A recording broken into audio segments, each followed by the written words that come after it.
It's January 1942, and in a lakeside mansion near Berlin, 15 senior Nazi officials are meeting. The topic, the systematic annihilation of Europe's Jews, what the Nazis refer to as the final solution. Along with these high officials, there's one lieutenant colonel, very quiet, very unassuming, taking notes, but he's also providing information like the amount of Jews in different countries.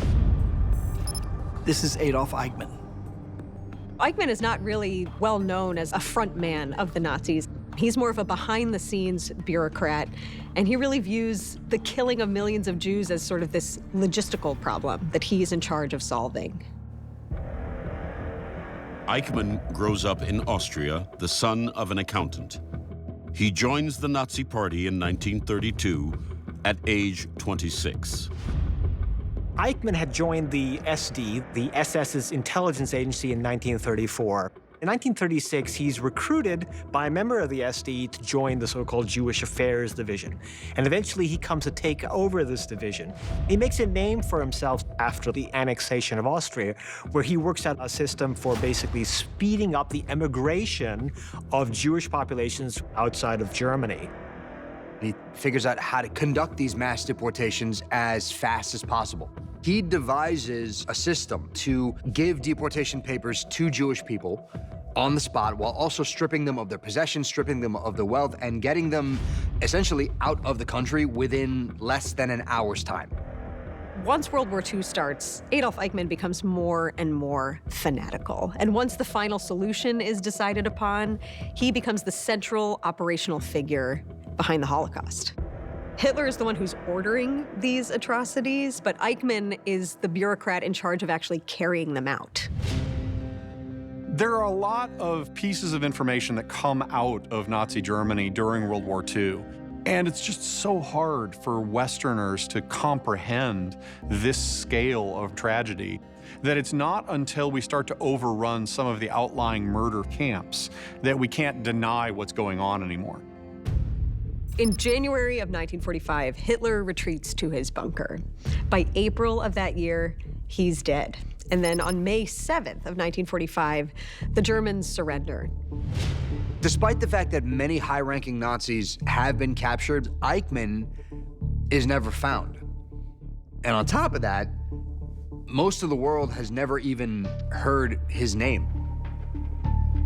6 months go by before the public finally learns about Adolf Eichmann and his role in the Holocaust.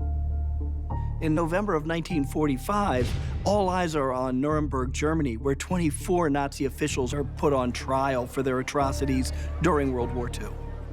And it's here that Adolf Eichmann's name first comes up. Prosecutors quote this Hungarian Jewish leader who tells the story of a mass deportation of Hungarian Jews from Budapest. So there's a special unit that is running operations there, and Eichmann is in charge of that unit. He is the one who's going to decide who's going to the gas chambers and who will live. A few weeks later, on January 3rd, 1946, an SS captain with ties to Eichmann is called to testify. He had joined the Nazis' intelligence service and ended up becoming one of Eichmann's men in the so-called Jewish Affairs Division of the Gestapo. He claims that he pushed back against this plan to kill millions of Jews, but Eichmann simply told him, "You're being too sentimental about it." The Nuremberg testimony gives Eichmann worldwide notoriety, but his whereabouts are still unknown. Finding Eichmann won't be easy, but after the revelations at Nuremberg, it's a priority. The question is, where could he be? In the spring of 1960, the war criminal investigation that began with a hunch from a blind attorney and his teenage daughter reaches the desk of Israeli Prime Minister David Ben-Gurion. With this information, the Prime Minister of Israel, Ben-Gurion, decides to send an 11-man team of Mossad agents to Buenos Aires to capture Eichmann and bring him back to Israel. It's called Operation Finale. The Mossad agents run surveillance on Eichmann for 2 months, and they track all of his movements, because the better they know where he goes, where he stops, what he does during the day, it'll be much easier to figure out when's the best time to strike. And they figure out he gets off the same bus every single day and makes this short walk to his house. And that's when they'll strike.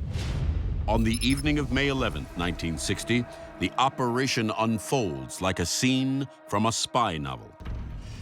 Adolf Eichmann has become very set in his daily patterns. Every day, he climbs off of a city bus at 7:40 p.m., and he follows the same path to his house, just 110 yards away. But on this night, 7:40 passes, and Eichmann's bus has yet to arrive. Mossad operators are waiting for him near the bus stop. They have a limousine full of agents. They even have a couple guys outside of the car who are sort of pretending to work under the hood. There's another guy in a backup car behind them. 7:40 comes and goes. The bus doesn't come. So now they're confused. This is not how they were expecting things to go down. It's getting later and later, and they realize really the longer that they sit there, the more likely it is that they're going to get noticed by someone. So finally, a bus arrives. The agent's blood pressure rises. They know that this is the moment, but the bus doesn't stop. It just whizzes by. The Mossad agents probably starting to get a little bit nervous. What if somebody tipped off Eichmann? So we should abort for tonight. Maybe we'll try again later with the hopes that this operation will work. But then, 5 minutes later, at 8:05 p.m., another bus pulls up to the bus stop. 25 minutes late, their suspect steps off the bus. He starts making the walk to his street. They're going to let him get to his street. And it's there that an agent named Peter Malkin goes up to him and says, "Un momentito, senor?" And he must know something's up because he takes off running. Malkin has to go and really tackle him to the ground. After a struggle, they drag him into the limousine. And while they're in the car, he's strangely silent. And then suddenly, in perfect German, he says to them, "I am resigned to my fate." Now, before this, the Mossad agents were 99% sure this was Eichmann. After he says this, they know 100% they've got their man. For 9 tense days, the Mossad agents keep Eichmann sequestered in a safe house while trying to figure out the details of his extraction. Because you have to understand, these Mossad agents are in a sovereign nation. They have just apprehended a citizen of that nation. And now they're going to try to extradite this person out of the country without the Argentinian government knowing. So they have to be very, very careful about every step that they take, because if something goes wrong, Eichmann could be allowed to stay in Argentina and not be extradited back to Israel. What they end up doing could be a part of a movie. They drug him, put him in a flight crew uniform, and take him to the airport. They drag him along as if he's just some drunk pilot that they're gonna put on the plane. They're very nonchalant, laughing about this. Here's this drunk pilot, no big deal. This isn't Adolf Eichmann, the architect of the Holocaust. This isn't a prisoner who we've drugged. This is just some drunk flight crew member who we're gonna take home before he gets in trouble. They finally get to Israel. Eichmann is caught. He knows that he is, and he's resigned to his fate. Now, at long last, one of the primary engineers of the Holocaust will stand trial for his crimes. Eichmann's trial commences in 1961, and his defense essentially suggests that he's a low-ranking bureaucrat who was merely following orders and doing his job. However, as the trial develops, the evidence makes it clear that Eichmann was absolutely central to the propagation of the Holocaust.